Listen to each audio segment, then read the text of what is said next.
Hello, and welcome to the English with Colin Podcast, a podcast for English language learners.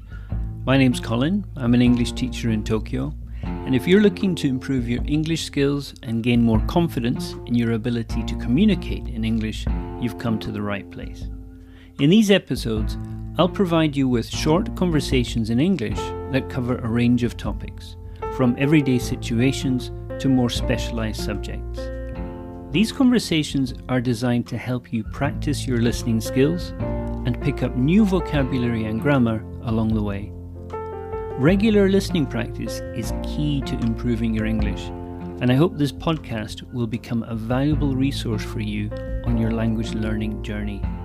So sit back, relax, and enjoy the conversation. And remember, the more you listen, the more you'll learn.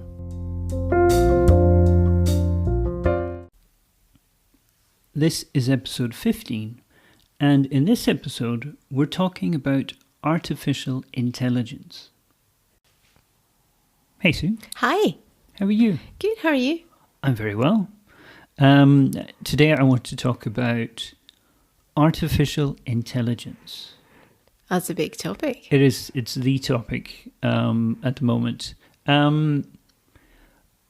Are you excited about this? Are you scared of this? What's your feeling towards artificial intelligence? I am in two minds about it.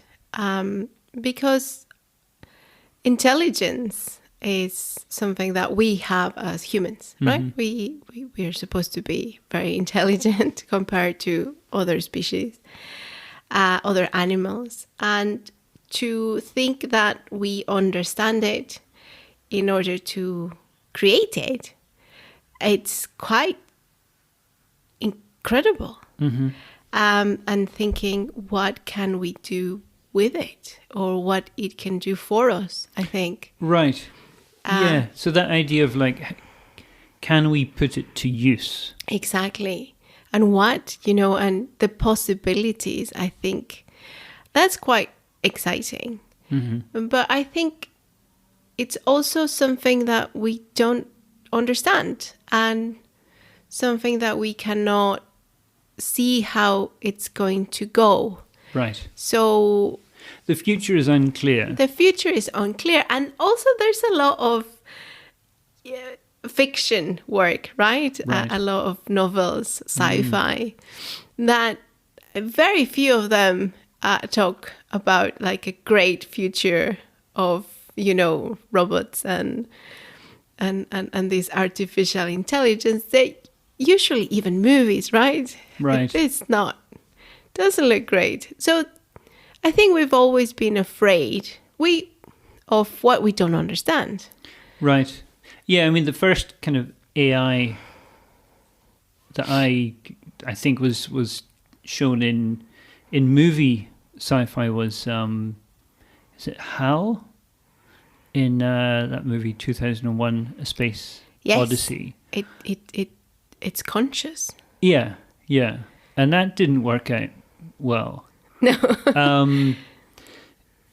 So yeah, we've kind of been trained to fear robots. I think so. Yes. Through sort of sci-fi and pop culture. Yes. The thing with AI is not fully understanding how this works. I mean, even the people who have made, for example, ChatGPT, this OpenAI, they're discovering new things about how this works, and they are trying to sort of control the kind of outputs that it generates, and they've had to make some, put these controls to make sure it doesn't start giving advice about doing things that could be harmful. So it's quite a little bit worrying that even the people who have designed this don't fully understand its limits, its capabilities. Or even how it does it. I think the thinking, how this artificial intelligence thinks, what the process is, it's not very clear. Because because we think, right? So as humans. So I would expect you think the same way as I do. So we have an understanding there. But this is new and it's not human, but it's still very intelligent. Yeah. So the word intelligent is important. Is it intelligent, or is it just kind of smashing data together to produce new data? I mean, it's a bit off topic, but we were watching the other day the Planet of the Apes. And the scary part of the movie is that these apes start becoming intelligent. But it's another type of intelligence because they have other bodies and they have other strengths. Right. Well, yeah, not necessarily a different type of intelligence, but their physiology, their bodies allow them to interact with the world in a very different way. Like There's a scene, I don't know if it's in the second movie of the reboot trilogy, when they're going across the Golden Gate Bridge. Yes. And the humans have blocked the cars. Oh, sorry, the humans have blocked the bridge so that they can't go across. And then the apes, they can just climb over to the top of the bridge. They can climb underneath the bridge. Yeah. Just swinging through sort of the metal girders through the bridge. So yeah, they're able to interact with the world in a very different way. And AI, yeah, I think you're right. I think AI has that possibility as well, to just see the world in a very different way. And how does it see it? Because it doesn't necessarily has eyes and ears or can taste anything. So yeah, there's so many different things, but it's still highly intelligent. So, okay, how about positive ways that you see AI being used in the future? Well, I see it in terms of how we are limited. As humans, we also have limits. And AI can help us with those limits. It can sum, it's us plus AI. Right. I think that's where things look incredible for the future, right? It's very, very positive. So it becomes a tool. It becomes a tool to make you better, right? At what you do, like medicine. We study the body because we want to have it healthy, right? And maybe with AI we can detect things quicker, and that will give us a better chance for everyone to be well. So those are great things to look forward to. Yeah, and that would also enable a more personalized healthcare as well, because there's a limit to the number of medical professionals. There's huge waiting lists for some procedures, or even just a consultation with a specialist, and then suddenly some of this can be done by AI. So healthcare, that's certainly an area. I think one thing we'll see in the future is customer service. Interactions, yes. Yeah. So if you're a customer and you have a question about a product, then you might be either typing into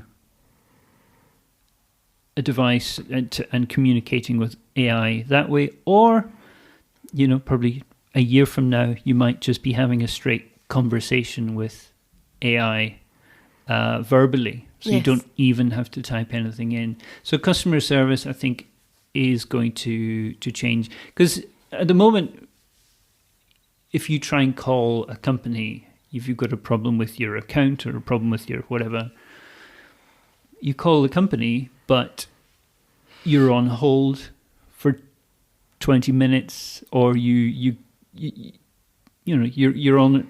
waiting for 10 minutes, and then they realize that you're talking to the wrong people. You need to talk to another department, and you just get bounced around for so long. I think that is not going to happen in the future. You're just going to go straight through to artificial intelligence, and they will probably deal with 99% of your problems.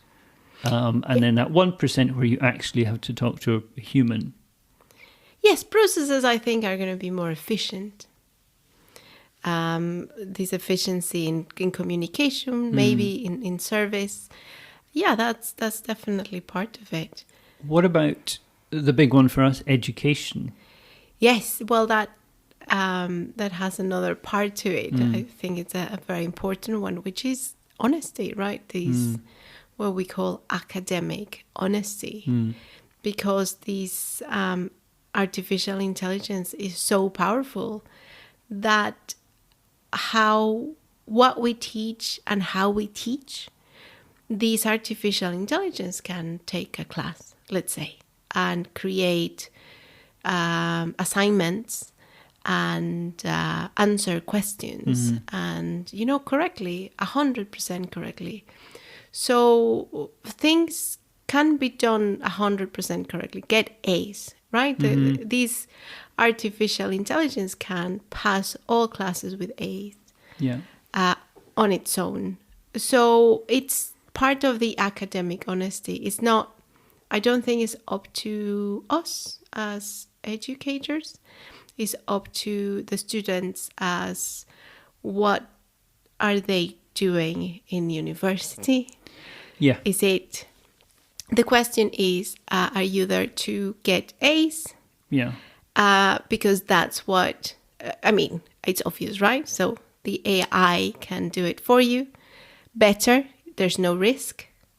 Yeah. I think the thing is, like, why bother coming to university if you're just going to use AI to do your work for you? Exactly. So it's students thinking, no, I'm receiving this education to be able to develop skills, to be better myself, and then use AI to keep improving, but not necessarily use this artificial intelligence to do things for me. That's right. Delegating, where you need to be augmenting yourself, making yourself better. So what do you mean by augment? That's a bit of a technical word. Augmenting is making bigger, right? So you can maybe you can complete tasks faster with AI, but you need to complete them yourself.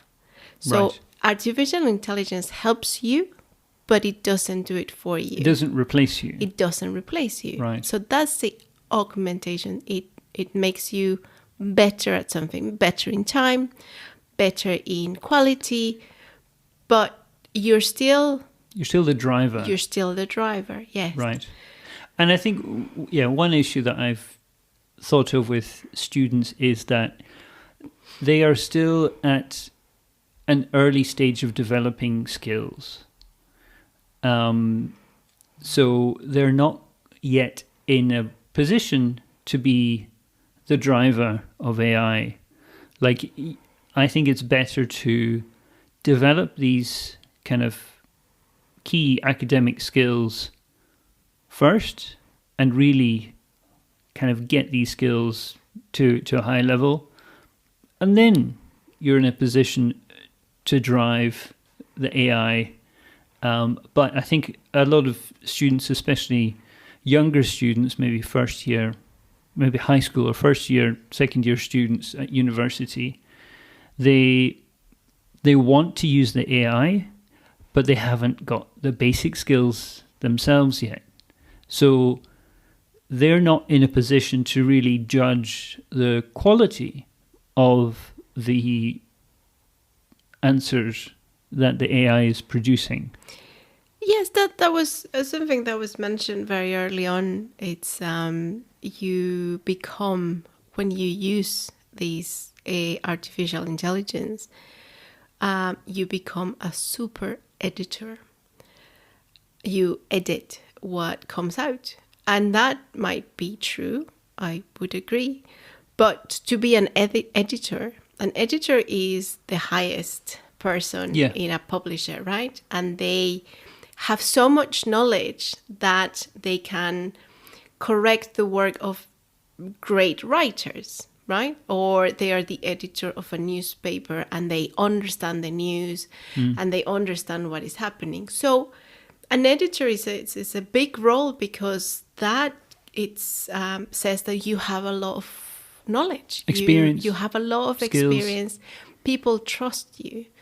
So in order to be an editor, you first need to develop yourself and your intelligence and your skills. And then you can be the editor, the super editor. Yeah. But not before. Yeah. Yeah. No, you need to have those skills before you're in a position to use these tools because if you don't have the skills, you can't see the problems. You can't see the mistakes. Exactly. You're just accepting everything that comes out. And I think that's where major issues might occur. And that's a wrap for today's episode of the English with Colin podcast. I hope you enjoyed listening to the conversation and found it helpful in your language learning journey. Remember, the key to mastering a language is regular practice. So make sure you listen to our podcast regularly and keep honing your listening skills. We appreciate your support and feedback. So if you have any comments, questions, or suggestions for future topics, please don't hesitate to get in touch with us. You can find our contact information in the show notes. Thank you for listening, and I look forward to joining you again next time for another conversation in English. Until then, keep practicing and take care.